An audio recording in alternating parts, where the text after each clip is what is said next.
আপনি হয়তো ভাবছেন ফোন সবসময় চার্জে রাখলে ব্যাটারি ভালো থাকে। The battery saver app download করলে সমাধান হয়ে যাবে। কিন্তু আসলে এই ভুল ধারণাগুলো আপনার ব্যাটারি নষ্ট করছে।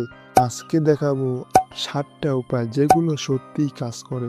আপনি হয়তো ভাবছেন আপনার ফোন সব সময় চার্জে রাখলে ব্যাটারি ভালো থাকে বা কোনো ব্যাটারি সেভার অ্যাপ ডাউনলোড করলে সমস্যার সমাধান হয়ে যাবে, কিন্তু সত্যি বলতে এই ধরনের ভুল ধারণাগুলোই আপনার ব্যাটারি আরো তাড়াতাড়ি নষ্ট করে দিচ্ছে। আজকে আমি আপনাকে দেখাবো 7টা আসল কার্যকর উপায় যেগুলো ফলো করলে আপনার ফোনের ব্যাটারি ব্যাকআপ চোখে পড়ার মতো বেড়ে যাবে। চলুন শুরু করি।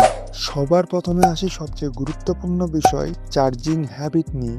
বেশিরভাগ মানুষের ব্যাটারি নষ্ট হওয়ার প্রধান কারণ হলো ভুল চার্জিং পদ্ধতি। ফোনের ব্যাটারি হলো লিথিয়াম আয়ন ব্যাটারি, আর এই ধরনের ব্যাটারি সবচেয়ে ভালো থাকে যদি আপনি এটাকে 20 থেকে 80% মধ্যে রাখেন। ফোন সম্পূর্ণ 0% নামাতে দেওয়া যেমন ক্ষতিকর, তেমনি 100% রেখে সারা রাত চার্জে বসিয়ে রাখাও ব্যাটারির ওপর বাড়তি চাপ ফেলে।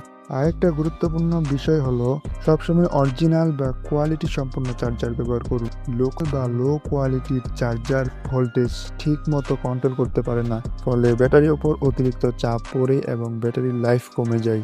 দ্বিতীয় স্টেপ হলো অ্যাডাপটিভ ব্যাটারি ফিচার অন করা। সেটিংসে গিয়ে ব্যাটারি সেকশনে যান, সেখানে অ্যাডাপটিভ ব্যাটারি নামে একটা অপশন পাবেন।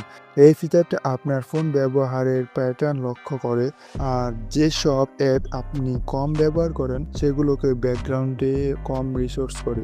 এটা অন করে দিলে সময়ের সাথে সাথে আপনার ফোন নিজে থেকেই স্মার্টভাবে ব্যাটারি বাঁচাতে শুরু করে। তৃতীয় স্টেপ, ব্যাটারি সেভার মোড সঠিকভাবে ব্যবহার করা। অনেকেই শুধু ব্যাটারি কম থাকলে ম্যানুয়ালি এটা অন করেন, কিন্তু আপনি চাইলে এটাকে অটোমেটিক করে দিতে পারেন। সেটিংসের ব্যাটারি সেকশনে গিয়ে দেখুন, একটা অপশন থাকে যেখানে সেট করতে পারবেন তা 20%-এর নিচে নামলে ব্যাটারি সেভার অটোমেটিক চালু হয়ে যাবে। এতে আপনাকে বারবার মনে করে ম্যানুয়ালি অন করতে হবে না। চতুর্থ স্টেপ হলো কোন অ্যাপ সবচেয়ে বেশি ব্যাটারি খাচ্ছে সেটা বের করা।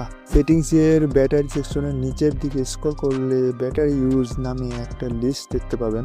এখানে প্রতিটা অ্যাপ কত শতাংশ ব্যাটারি খরচ করেছে সেটা স্পষ্ট দেখা যায়। অনেক সময় দেখা যায় যে অ্যাপ আপনি সদাচরণ ব্যবহারই করেন না, সেটাই সবচেয়ে বেশি ব্যাটারি খাচ্ছে ব্যাকগ্রাউন্ডে চলার কারণে। সেই অ্যাপে ট্যাপ করে ব্যাকগ্রাউন্ডে অ্যাক্টিভেট বন্ধ করে দিন, অথবা প্রয়োজন না হলে আনইনস্টল করে দিন। পঞ্চম নম্বর স্টেপ, স্ক্রিন সেটিংস অপটিমাইজ করা। জেনে অবাক হবেন যে ফোনের